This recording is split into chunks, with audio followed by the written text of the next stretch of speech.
Time for another Mark's Comic Haul. Y'all. What's up, everybody? I'm Mark Walters. It is time for a New This Week haul. My entire New This Week haul fits in one hand. Now, granted, I have big hands, but still, for me, that's kind of weak. I'm used to having like a box full of New This Week stuff, so sort of a small haul, but you know, there's some good stuff in there. And then a couple of things that either I picked up from last week because they were damaged by the Penguin Random House shipping disaster, or just some stuff that I missed. And then I'm going to show you a little bit later a couple of variant things I got and a really cool slab that I got back from CGC. So I'll show you that in a little bit. So let's get right into it. If you guys are new to this channel, you know the drill. If you like what you see here, you like this content, please do me a favor, like and subscribe. I would very much appreciate it. I have hit 200 subscribers, and I didn't even realize it. Spidey Fan actually posted a comment and pointed it out to me, and I wasn't even aware of it. I guess I just hadn't been keeping track. And so, hey, thanks, guys. 200, that's pretty cool. You know, I keep hoping I'm going to get to that 1,000 mark, but I gotta say, 200 feels like a milestone. It's kind of cool. So thank you very much. Thank you, thank you, thank you. It means a lot to me. Hopefully it means you guys are enjoying the content. So I'll just keep doing what I'm doing, and hopefully it will please everybody that's watching. All right, so this is New This Week stuff for the week of, what is it, October 13th, I think. So we're going to start off with DC, then go to Marvel, and then go to Independent. All right, so DC, we've got Batman Urban Legends number 8. This features a first appearance of a new character, but there's like 3 different covers, I think. And then this is the, what is it, the Azrael cover, and it seems like this is the cover that everybody wanted, although there is another cover that has a bunch of characters on it, but I don't think it has the new character on it. So I just felt like this was the cover to get, and that's the one that I got. So, pretty cool. Man, totally love this cover. Kind of went nuts on it because I thought it was so great. This is the Joker number 8. And, yeah, I just was blown away by this cover. I thought it was a really, really nice Joker cover. And who did this? Is this, it almost looks like Ben Oliver, but I don't think it's Ben Oliver. Masafera? No? I don't know. I apologize. It's a beautiful cover. I'll look it up. I'll figure out who did it, and I'll let you guys know. I actually like that cover so much. I bought 4 of them. Because sometimes cover buys, you know, go a little bit crazy. Wonder Woman, what is this, number 780? Yeah, 780. And Wonder Woman's been really good lately. It's my friends Michael Conrad and Becky Cloonan have been writing it. This is 780. This is the Becky Cloonan cover B, which I thought was very, very nice. And yeah, it's Wonder Woman's been particularly good, and so I hope you guys are picking it up. And real quickly, I am going to tell you who did that Joker cover, because it's going to drive me nuts. Jorge Molina. Okay. It said JM, and I wasn't 100% sure, but yeah, Jorge Molina, so that tracks. Okay, so those are my DC books for the week. Not a ton of DC stuff, but a few goodies in there. And then, let's see, we'll get into Marvel. And then eventually Independent. Okay, so first up from Marvel, this is Amazing Spider-Man number 75, 76, 75? Wait a minute. 76, isn't it? What does that say at the top? 76. Yeah, that's what I thought. Okay, so this is the Joe Jusko Green Goblin cover taken from the Marvel Masterpieces trading cards. And I just love this Green Goblin. I think it's such a great, striking cover, one of Joe's best. So I got a couple of those. Avengers number 49, the World War She-Hulk Part 4. This is cover A. This is cover, I don't know if it's B or C, but it's the Joe Jusko variant. Another Joe Jusko piece that I really, really like. I'm a big fan of She-Hulk, and not just because her last name is Walters. She is my favorite Marvel female superhero. And yeah, dig that cover. It seems like this printed a little bit dark. I don't remember the original Marvel Masterpieces card being that dark. So, I don't know. Maybe they had a printing issue there. Got 3 of those. Eternals Forever, number 1. I mainly picked this up because it's got a really cool Todd Knock cover on it. My buddy Todd Knock did that. And yeah, Eternals is coming out in a couple of weeks. I'm actually seeing it on Monday. And I may record a review video. Let you guys know what I think. The Immortal Hulk, number 50. Now, this was supposed to come out last week, but because of all the Penguin Random House craziness with shipping and all the books getting damaged, they actually held this back until this week, even though Penguin Random House shipped things in the exact same boxes that they used last week. So there was a ton of damages this week, just as there were a ton of damages last week. And just so you know, my store, I don't know about stores like overseas or whatever, but in the United States, my store said the Marvel books that were damaged last week and the Marvel books that were damaged this week will not be replaced. So either you buy them damaged or you don't get it. And I was actually talking to the store owner, Richard, today at Zeus Comics about how some of these books that have been coming out like this week and last week, it's going to be pretty scarce to find them in high grade because of all the shipping damages. So this is the Alex Ross cover A. This is the Joe Bennett homage cover B or C. There was a bunch of covers to this book. There's like, I don't know, a ridiculous amount. I only picked up 3 different covers. And then this is the Joe Jusko Marvel Masterpieces variant cover with Hulk versus Thing, which is appropriate because Thing actually is in this issue. So otherwise it wouldn't have really made a lot of sense to have this cover, but it actually does kind of fit. Yeah, so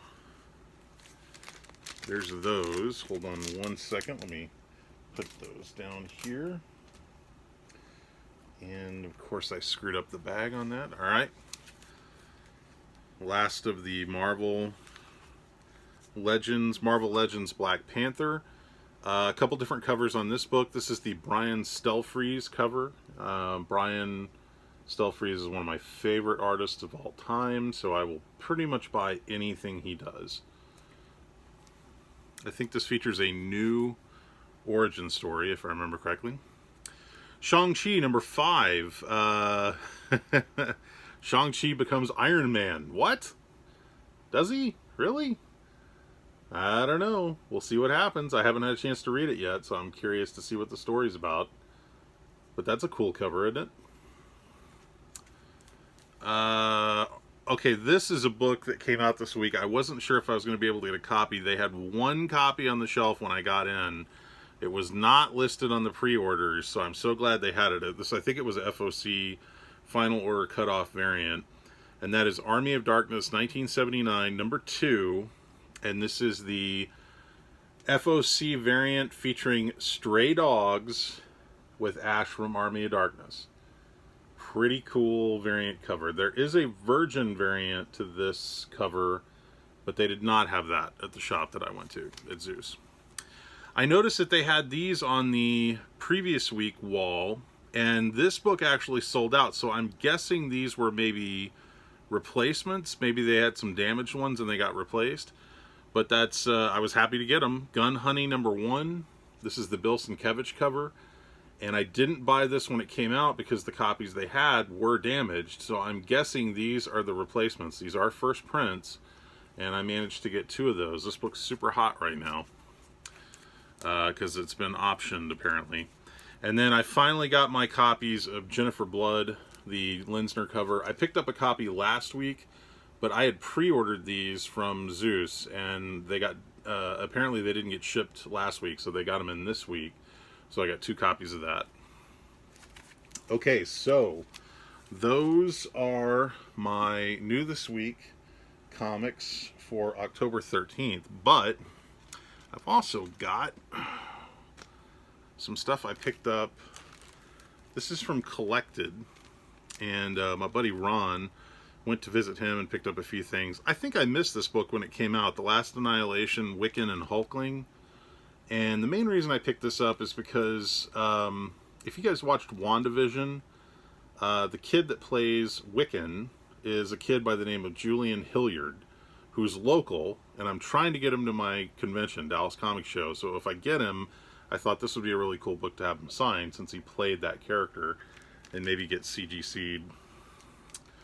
Got another copy of Deathstroke Incorporated #1, the Adam Hughes Black Canary variant. I just cannot get enough of this book. I think this is like my 8th or 9th copy. Got another copy of the 1 in 10 ratio variant for Marvel Action Origins #4. First appearance of Miles Morales in Marvel Action. And this is the 1 in 10 variant. So I was happy to get that. They had that marked at $10. I was like, yeah, I can't say no to that for a 1 in 10 variant. This is a book I'm a little bit behind on. I've seen other people show it. I knew about this book. For some reason, the store that I go to, Zeus, they did not get this book in. So when I saw it on the shelf at Ron's shop, I was very happy to get it. This is called The Heroes Union Binge Book #1. It's a 68-page book, and it features artwork by Ron Friends, Sal Buscema, Brett Breeding, a lot of classic guys. It's written by Roger Stern. Really cool kind of throwback to almost like late 80s, early 90s comic books. And what I love about this is, look at this.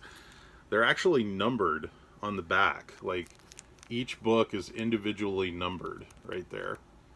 I believe there was a Kickstarter to kind of spearhead this, and then they shipped copies to comic shops as well. And this actually is from, and it really ticks me off because I can't remember his name off the top of my head, but the guy that's behind this is a guy who's written a bunch of TV stuff, and he even wrote like Seinfeld at one point. I can't think of his name. I apologize. I'll have to look it up at some point, but looks like a fun book. I think Comic Crypto Castle Hill showed that at one point, and I knew about it, and when I saw him show it, I was like, yeah, I gotta find that book. I know somebody in town's got it. So, Wonder Woman 80th Anniversary. This is the wraparound cover by Jen Bartel. I just got it because they didn't have it last week when it came out at Zeus, and I saw Ron had a copy on the shelf, so I grabbed it. Or I think maybe the copy they had at Zeus was damaged. Maybe that's why I didn't get it. I don't remember. This was a book that was definitely damaged when I was trying to get it last week, so I was able to find a nice copy at Ron's shop, and that's Captain Marvel 33. And this is, I think, sort of forecasting a future storyline.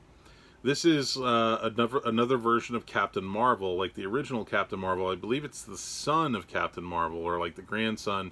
He first appeared in a Silver Surfer annual that Ron Lim did, and for some reason never took off, but I guess he still exists in the Marvel Universe. Got another copy of Moon Knight #2. Or actually, this might be my first copy. I was surprised that Ron still had this on the shelf. He had one copy left. And I know I got #1, and I know I got #3, but I don't think I had #2. So I was happy that he had that there. I'm going to have to go back and return this because I didn't realize when I grabbed it that it was damaged. But this is a really cool... So Ron, who runs Collected, also has a business called Brainy Comics. And Brainy Comics does a lot of exclusive store variants. And this is one that I thought was really, really nice. It's the Joker #7. This is by Daryl Banks. And it's kind of an homage to that classic Green Lantern cover where he's got all the rings. And I just thought this was great. I thought that it came out really, really great. But I didn't realize when I got it, it's like severely crinkled right here. So I'm going to have to take that back. And I got another copy of Batman 89 #1. This is the 1 in 25 variant, design variant. I just really like that variant cover. Also, Ron got a collection in, and in the books there were some signed books. And I don't know if you guys know this, but I was a big fan of Herb Trimpe, and Herb used to say that I brought him out of retirement, because Herb had pretty much left comics. He wasn't going to shows or anything like that. I found his phone number and I called him at home, and I basically talked him into coming to a show. And he had such a good time that he started going to shows again. And what was really incredible was he started getting new work. Like, people started giving him, like Mike Mignola gave him a BPRD story to do for Hellboy. He started getting new G.I. Joe work. I mean, and so when I would see him at shows, he would always say to me, "You brought me out of retirement," which I thought was such a sweet thing to say. And sadly, he passed away not long ago. And I have maybe 2 or 3 books signed by Herb. I just never thought to get more. And anyway, I saw this in the collection that Ron got, and it's just a really cool early Hulk issue 188, very close to the first Wolverine, not a 181, 188, but it's just great classic Herb Trimpe Hulk, and it is signed by Herb Trimpe. And so I told Ron, I said, can I please buy that, because it really would mean a lot to me to have that in the collection. And he cut me a really good deal on it, so I was happy to get that added to my collection. And then last but not least, I sent off some books to CGC, and I've got some that are still there that I've been waiting on forever. But here's one that came back that I was very happy that I got. I don't do a lot of CGC books. Like, I rarely do CGC books, but I'm going to do what Tito does this, where he shows the book. This is Amazing Spider-Man number 4 of the original Sin storyline, and I already know what this is. I don't know why I'm holding, covering it up. But I wasn't sure what this was going to get. I was hoping it would at least get like a 9496, and very happy to get me a 98. So this is the first appearance of Silk, and this is a first print copy. Just a really beautiful copy. Extremely happy that I got that. So yeah, that's worth a little bit of money right about now. That's a book that people are going after. So really happy to get that. I don't always have good luck with CGC. In fact, to be quite honest with you, I typically don't have good luck with CGC. So very nice to get that. And big thank you to Ron at Collected for helping me facilitate this. He's still got some books that are supposed to be coming back for me, so I may have a few more books like this to show you guys pretty soon. Alright, so that's it. That's my haul for this week. Not a big haul. Not a lot of new books, that's for sure. But there is some cool stuff in there, I suppose. And I'm curious if you guys are being affected at all by the Penguin Random House shipping horrors that happened. I know I've had to pass on a few books that I wanted to get because of that. So I was curious if you guys are being affected by that as well. There was an Avengers book that came out this week. It was a Stormbreakers variant by Cabal. I believe those were damaged, and so I didn't get that one even though I ordered it. And then I think there might have been one other one, but I can't remember what it is. So you saw pretty much my whole haul. That's it. Alright guys, if you want to find out more about me, you can go to bigfanboy.com, or you can also check out DallasComicShow.com. Dallas Comic Show is coming back on November 6th and 7th. We've got some really cool people. I just announced this week Cheryl Lee from Twin Peaks. We've got 3 people from Twin Peaks coming. And then, very happy about this, Melanie Cohn, the voice of Lucy Van Pelt in the Charlie Brown specials from the 70s. Really thought that was kind of cool. She's coming to the show. Carrie Gamble, classic artist of Spider-Man and Superman and Power Man Iron Fist, he's coming. Keith Wilson, who also worked for DC Comics back in the day. A lot of really cool folks coming to this show. I hope you guys will check it out. Howard Chaykin, it's his only show for the rest of the year. You can also check out my movie news podcast at Big Film Show. It's bigfilmshow.com is the title of that website, and you can see the Big Film Show there. I will be back with another haul video next week, and unless I get some really cool stuff over the weekend, I'm going to a little show in Oklahoma City I'm not expecting too much from it in the way of comics. I don't think that's their primary focus. But I should be getting some copies. I've been long wanting copies of Hot Valley Days and Cocaine Nights. I know you guys are probably familiar with that comic. Sold out really fast when it came out. My buddy Matt Spradlin actually wrote that book, and he's supposed to be getting me some copies of it, so hopefully I'll get some copies of that pretty soon. Also, I saw Halloween Kills, the sequel to the 2018 Halloween reboot that they did with Jamie Lee Curtis, and I'll give you guys a quick little advance review. It's a mess. It's got really good kills. Like, if you like the Halloween murders and stuff, or the slasher movie type murders, there's good kills in it, and you know, some of the stuff that's in there is fun, but oof, man, it is the quality that they had in the 2018 movie, it's just not there. It's I don't know, this one just seemed, it felt like a real misfire to me. And it really felt like the audience, because I saw it with an audience, it felt like they were more frustrated than they were having fun. Like, you know, you should be kind of having fun and enjoying a movie like that, or at least, you know, just the scares and the thrills of it. I just kept hearing a lot of groaning and people being like, oh, that sucks, or whatever. Like, people just, I don't think they enjoyed it very much. Now, maybe I'm wrong. Maybe it was just my perception. I always say, see a movie for yourself, judge for yourself. But yeah, you can read my review on bigfanboy.com if you want to see my full thoughts on it. Also, The Last Duel, which opens up this weekend, I should have a review up for that. And I'm going to be seeing Dune next week, and I'll tell you guys about that on next week's show. So, thank you so much for joining me on Mark's Comic Haul, y'all. I will see you guys on the next episode. I'm Mark Walters. Take care. Please like and subscribe if you enjoy what you see. Take care. Bye.